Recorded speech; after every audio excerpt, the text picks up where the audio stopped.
우리 교회들이 이 날을 하나님 앞에 기쁨으로 성탄의 예배를 다 아마 드릴 겁니다.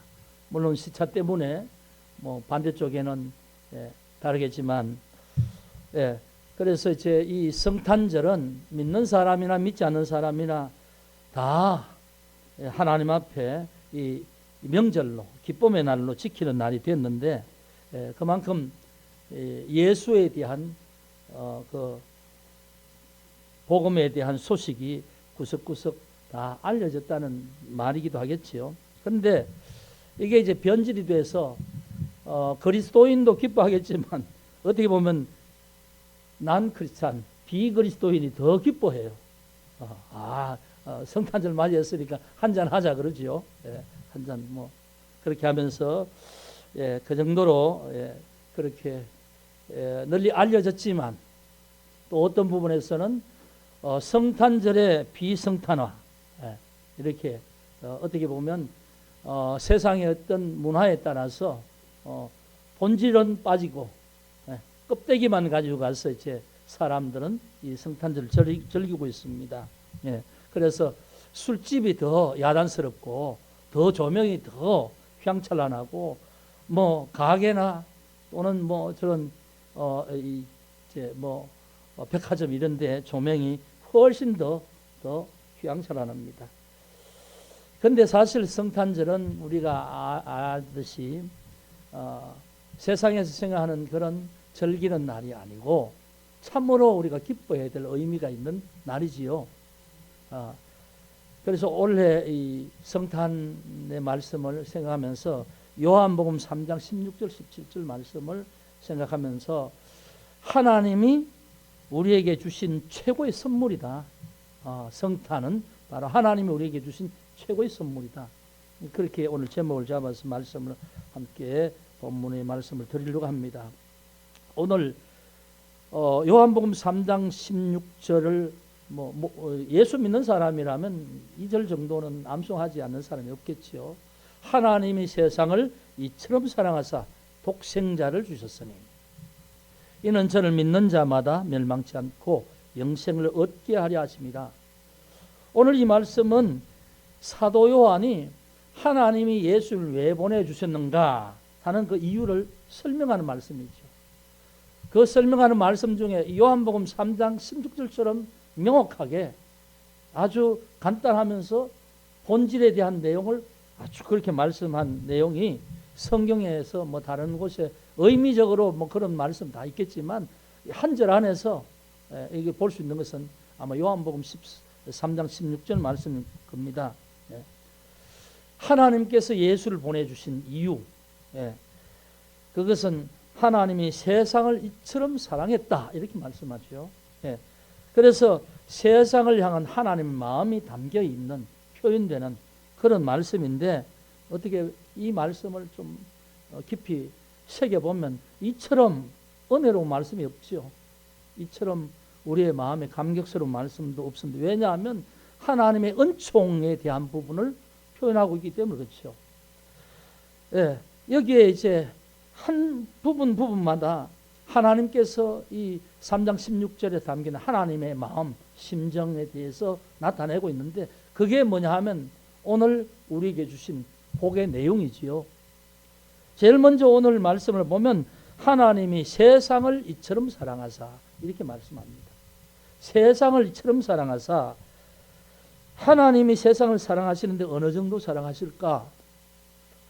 어떻게 표현할 수가 없어. 이처럼 사랑하사, 이처럼 사랑하사 이렇게 표현을 하시는데, 어떻게 보면 말로 다 표현할 수 있는 사랑, 그것을 지극한 사랑이라 그렇게 말할 수 있겠죠.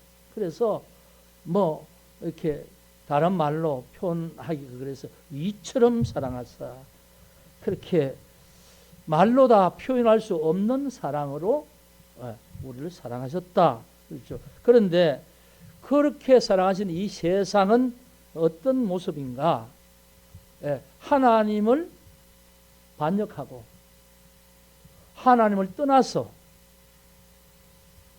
쾌락을 쫓아서 범죄함으로 살아가는 인간 군상들이 이 땅에 흩어져 살아가고 있는 이 땅, 이 세상, 이 세상이란 말은 어떤 어떤 물질, 다른 물질을 말하는 게 아니라 이 세상에 존재하는 이 죄인들을 말하는 표현이 세상이라고 그렇게 표현되고 있습니다. 그래서 하나님이 이 세상을 사랑하사, 이처럼 사랑하사 하는 말은 이 세상의 모든 죄인, 하나님을 반역하여서 저주의 길로 가고 있는 그 원수된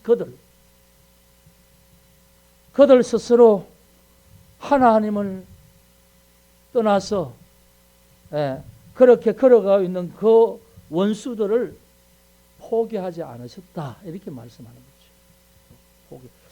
여러분, 포기하지 않는다는 것은 사랑한다는 그 이유가 있기 때문에 포기하지 않는 거죠. 그래서 죄인이지만 참고 기다리고 끝까지 기다리고 계시는 거죠. 그래서 하나님의 사랑은 죄인까지도 품으시는 그 사랑을 보여주시는데, 그래서 오늘 하나님은 세상을 참 사랑하사 이렇게 말씀하죠. 여러분, 탕자 아시죠? 탕자. 아버지를 떠나서 잘 살겠다고 떠난 누가복음에 나타난 그 탕자의 얘기는 정말 이 하나님의 마음을 나타내는 거죠.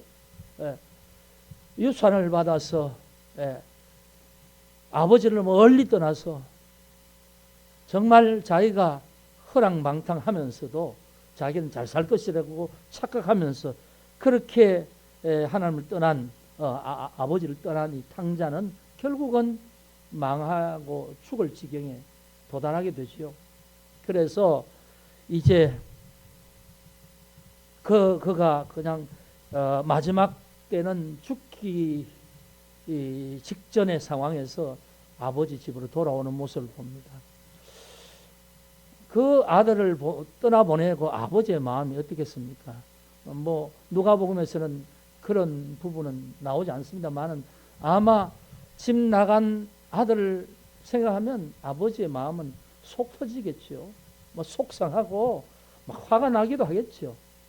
그런 부분이 나타나지 않지만 만약에 사람이라면 그 정도로 그럴 겁니다. 그렇지만 또 다시 생각하면 어디서 뭘 할까? 지금 뭔가 집을 나가서 먹기나 하는가, 제대로 잘 살기나 하는가, 이런 염려하는 게 아버지의 마음이겠죠. 결국 돌아올 때에 아버지가 그를 품고 그를 정말 온 마음으로, 아버지의 마음으로 맞아들이는 모습을 보지요. 오늘 말씀하는 이 하나님의 사랑, 세상을 향한 사랑이 그런 사랑이겠죠. 하나님은 죄인을 보면서 뭐 하나님이니까 화나고 분노하지는 않겠죠. 그렇지만 얼마나 답답하겠습니까? 그러면서도 이 생명의 길을 걸어가지 않고 이 죽음의 길로 걸어가는 이 인간을 볼 때 얼마나 참 하나님 마음이 그렇겠습니까?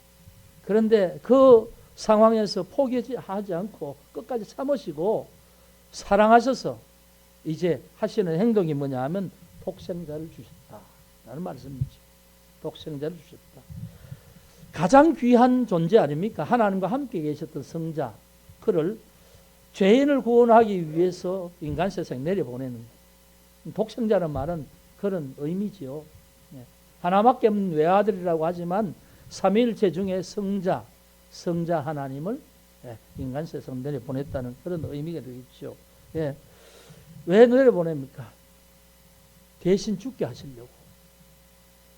죽을 짓을 한 것은 사람인데 하나님은 그 죽을 짓을 한 사람을 위해서 그래도 포기할 수 없어서 그 대신에 성자이신 그분을 아기 예수의 모습으로 보내신다 이거지요. 너무너무 우리가 볼 때는 정말 감당할 수 없는 은혜 아닙니까? 감당할 수 없는 은혜. 그래서 하나님은 독생자로 주셨고 그 독생자는 죽음의 제물이 되고 인간의 죄를 위해서 대신 죽으시는 화목 제물이 되시는 거지요. 그게 성경에 나타나는 십자가 죽음이고 십자가의 죽음을 통해서 우리를 사랑하시는 그 사랑이 하나님께서 우리에게 나타내시는 십자가 사랑 아닙니까? 이걸 위해서 이 독생자, 성자 그분을 이 땅에 보내시고 이 땅에 악의 모습으로 태어나게 하신 이것이 하나님의 죄인을 향한 사랑이라는 거죠. 오늘 저와 여러분을 향한 사랑이라는 말씀입니다. 네. 그리고 이렇게 주셨으니까 하나님이 세상을 위하여서 독생자까지 주셨으니까 이제 하나님께서 주시는 우리에게 주시는 복은 믿는 자에게 주시는 구원입니다. 오늘 말씀 보면 그를 믿는 자마다 멸망치 않고 영생을 얻게 하려 하십니다.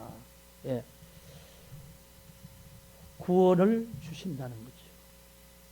우리에게 하나님께서 원래 우리에게 주시는 생명으로 우리의 영을 살아나게 하시고 하나님을 알게 하시고 또 하나님의 선함을 알게 하시고 하나님의 뜻을 깨닫게 하시 주셔서 그렇게 살게 하는 겁니다.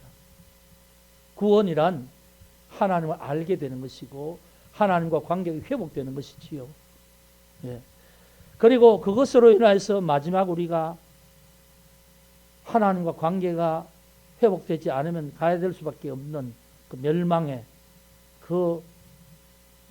곳으로 가지 않도록 우리를 생명의 나라로 인도하신다는 거죠. 그게 구원이죠. 예.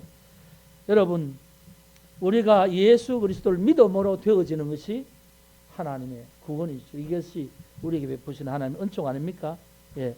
그래서 우리가 이 구원을 확실히 받았다면 우리 주변에 구원받지 못한 자들을 살펴볼 수 있어야 됩니다. 예수 그리스도가 이 땅에 오신 이유, 보내신 이유는 나로 구원받게 하시고 또한 이 땅에 있는 죄인들이 구원받기를 원하시는 것이 하나님이 예수를 보내신 뜻이지요. 그러면 내가 그를 믿음으로 영생을 얻고 구원받았으면 지금 현재 영생을 누리지 못하고 구원을 받지 못하고 그 영이 살아있지 못한 자들, 그래서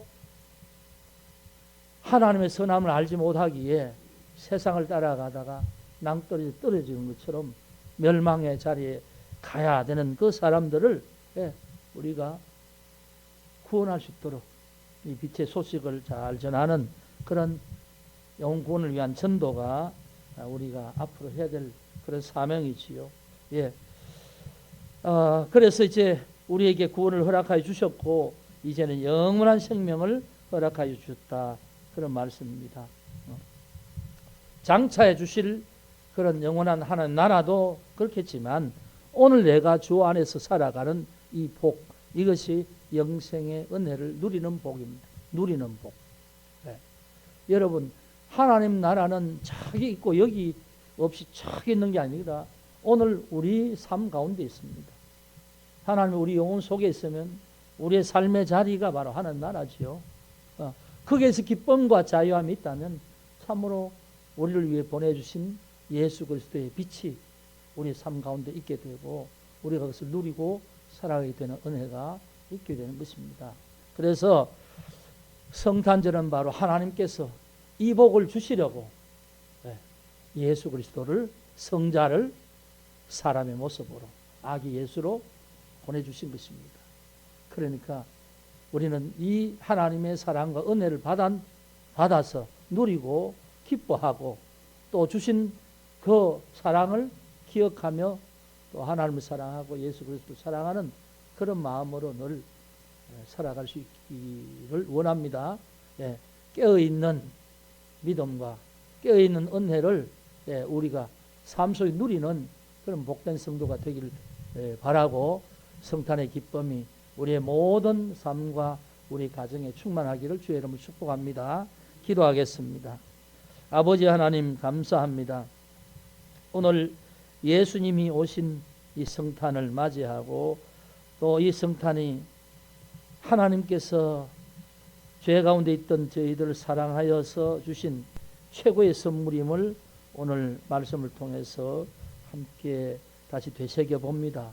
하나님, 이 사랑을 받았기에 이제는 자유하게 하시고 또 이 빛으로 살아갈 때에 우리의 삶이 밝게 하여 주시고 기쁨과 즐거움이 충만하게 하여 주옵소서. 아버지 하나님, 영생을 누리며 또 오늘 우리의 삶 속에 생명의 역사들이 일어나게 하여 주옵소서. 영광을 받아 주시옵소서.